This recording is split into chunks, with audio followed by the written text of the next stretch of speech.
In 1961, a doctor walked into an operating room in Mississippi with one mission: to remove a tumor from a black woman. But he had a hidden agenda: to eliminate her future. Without her knowledge, without her consent, he performed a hysterectomy. When Fanny Lou Hamer woke up, she found out she could never have children. And when she asked why, she discovered a terrifying truth: she was just one of thousands. In her own county, 6 out of every 10 black women admitted to that hospital were being sterilized. The community had a name for it: the Mississippi appendectomy. This wasn't medicine. This was eugenics. And it was the spark that turned a sharecropper into a revolutionary. Fanny Lou was born in 1917, the youngest of 20 children. By the age of 6, she was already in the fields picking cotton. By 12, her education was over. For 44 years, her life was defined by back-breaking labor and a debt to the plantation owner that could never be paid. But in 1962, everything shifted. She attended a meeting held by the Student Nonviolent Coordinating Committee, SNCC, and heard something she had never been told before: black people had the right to vote. On August 31, 1962, she went to the Indianola courthouse to register. The plantation owner gave her an impossible literacy test. When she failed, he didn't just fire her, he evicted her. That night, 16 bullets were pumped into the house where she was staying. They wanted her to disappear.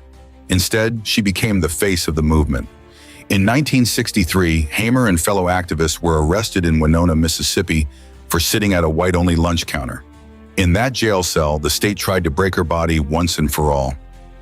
Police forced 2 black prisoners to beat her with a blackjack until she was nearly dead. The injuries were permanent: kidney damage, blood clots in her eye, and a limp that would haunt her forever. But as she lay in that cell, she didn't pray for mercy. She sang.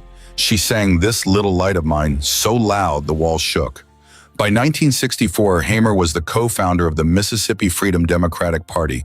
She took her fight all the way to the Democratic National Convention in Atlantic City.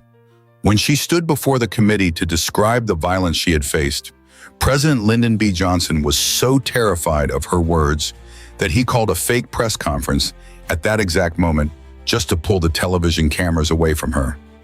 He didn't want America to hear her, but it didn't matter. Her testimony was broadcast on the evening news later that night. She asked a question that America still hasn't fully answered. Is this America, the land of the free and the home of the brave, where our lives be threatened daily because we want to live as decent human beings? Fanny Lou Hamer knew that political power meant nothing without economic power. In 1969, she founded the Freedom Farm Cooperative. She bought 640 acres of land so black people could own what they produced. At its peak, it was the largest employer in the county, feeding over 1,500 people and building 200 units of low-income housing that are still standing today. Fanny Lou Hamer died in 1977. At her funeral, the legends of the movement sang her favorite hymn. She spent her life being sick and tired, but she never stopped moving. I want to hear from you in the comments. Fanny Lou Hamer's body was a battleground for the state, but she turned that trauma into a blueprint for sovereignty. Why is her name often a footnote in the history of the great men of the movement? Share this with someone who needs to know that the seeds of social change were sown in the sweat and blood of a sharecropper from Mississippi.